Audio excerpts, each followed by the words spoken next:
Hello neighbors, my name is Evie. Welcome to my channel.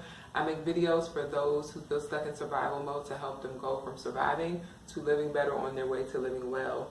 Today's topic is close to my heart and the subject of my upcoming book, and it's about surviving NYC. And not just surviving NYC, but surviving NYC on an amount of money that most people would think impossible, especially living the way that I live.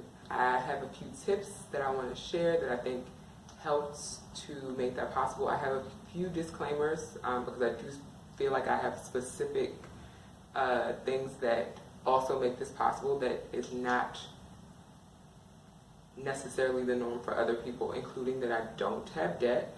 I had student loans that I paid off years ago, and I've never had consumer debt, so that's one.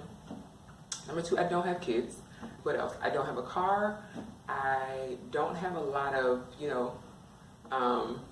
what some may consider luxuries, especially since I live in New York. Like, living here is a luxury. And so, yes, this video is about surviving NYC on under $29,000 a year, which I did for 2 years. I've lived on less and I've lived on more, but I do feel like that around under $29,000 a year, it was a good slice of life, and I didn't even realize that I lived on that little until I looked at my taxes, and I was like, wow, I really did a lot on this, what most people would consider a little bit of money. And so I want to share the tips that I have. And so the first tip is affordable housing. Even when I didn't live in my own place, I have always lived, except for one time, and this was after having to move after a very crazy situation. I've always lived in affordable places, and a lot of people have this concept that there is no affordable place to live in New York, and it's just not true. I have lived in rooms, but both the rooms that I've lived in, especially even the one before here, I was paying $850, and I had my own bathroom in my room. So basically it was like a studio apartment. I just shared a kitchen with other people. And so just wrapping your mind around like the kind of life that you want and the things that you need are accessible to you. They are possible. I don't think that I would have thought before I got here, and even while living here, if I hadn't had that desire, and if I hadn't written down that that's what I wanted, that I could live in New York with my own bathroom and basically my own space for under $1,000, under $900 a month. And so just first of all to believe that it's possible, but to find affordable housing, and that may take some doing. When I first moved here, I lived at a friend's place for a couple months until I was able to get enough money to get my own room in someone else's home with my own bathroom. So the next one is to work out at home. Now I do less working out than I once did, and part of that is because I walk a lot, which you do a lot of in New York, but I do have a couple DVDs, like a Pilates DVD and some strength training DVDs. That cutting that gym bill out, unless you go to Planet Fitness, which is like $5 to $10 a month, is a huge savings for a lot of people. I know when I was working out regularly in the gym, my gym bill was about, I want to say $70 or $80 a month. And so working out at home is a huge savings. It's a huge time savings. It's just, if you can do it, because not all of us have the discipline to do it. That has been a struggle as I've gotten older. That is a great way to save some money.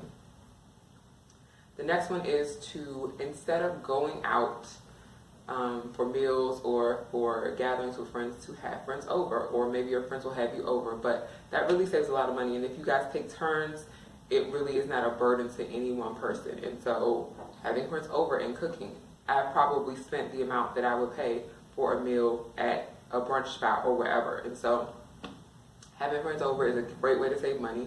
It's not accessible to everyone because everyone doesn't have the space. But I think that's a great way to save money. And it's a lot more intimate. You're not in a noisy restaurant where you can't even hear each other talking, though that has its time and its place. The next one is, I don't take a lot of lifts. I do utilize public transportation, but I had myself on a 1 lift a week limit, and I didn't even take a lift every week, but if there was a week where I needed to take more than one lift and I didn't take it another week. And so one lift or one cab car riding service a week, I limited myself to. Also, I limited myself to one meal out a week. And so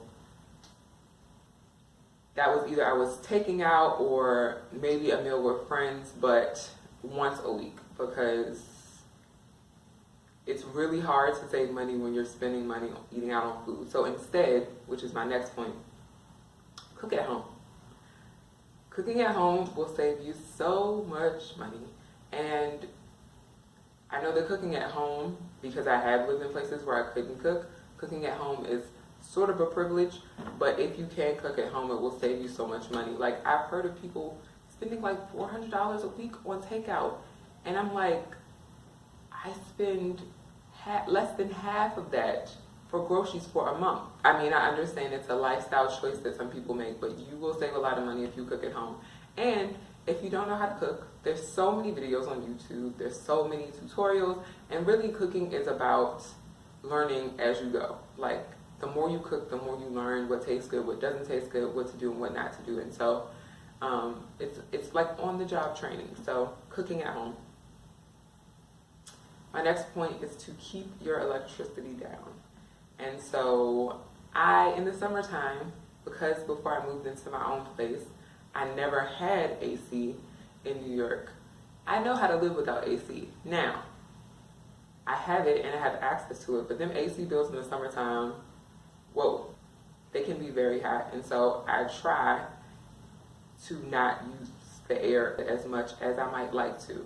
And really, like, it's not just good for your electricity bill, but it's really good for your skin. I mean, the best skin of my life has been in NYC summers without using air. You're sweating out all the impurities from your pores, like, good skin. Your hair might be another situation, but I may put it on if I'm going out or getting ready and I'm hot, just to make sure I don't leave here a sweaty mess. My next tip is to shop on clearance.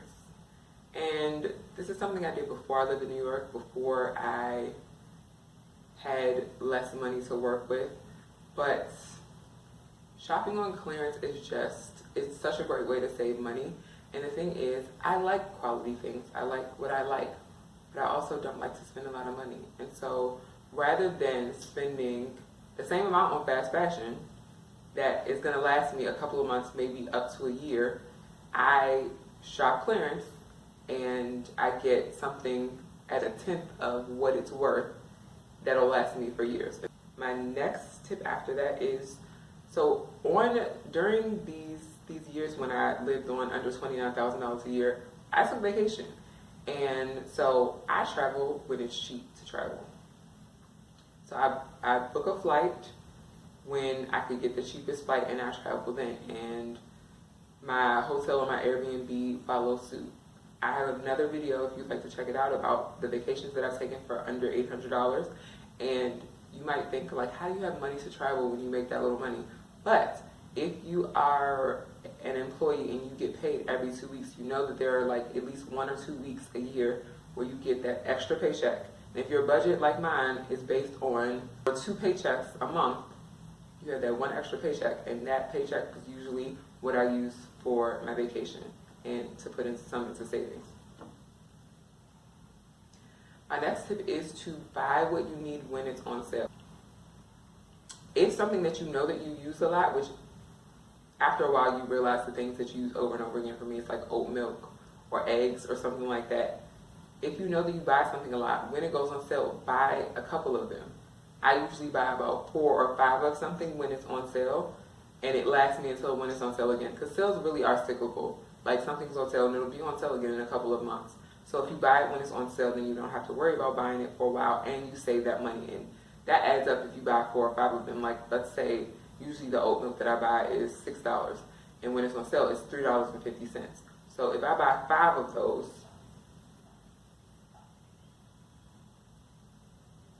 it's a lot of savings. I can't do math while I'm also talking to you, but I am good at math. And my next tip is charitable giving. And so I know a lot of people may have issue with this, like, why are you giving when you have so little money? But I really do believe in giving, and I believe that giving does come back to you. And so I give to my church. I give when I feel led to people on the street or on the subway. I just feel like giving is a good way to live, and I do feel like when you give, it comes back to you, and that's not always monetarily, but it's in other ways. When you save money, sometimes I feel like it's because I gave something when I save money on things. So those are my tips for how I survived in NYC on less than $29,000. If you have any questions, if you have any tips, please feel free to leave them in the comment section. Thank you so much for watching my videos, and I hope to see you in the next one. Bye!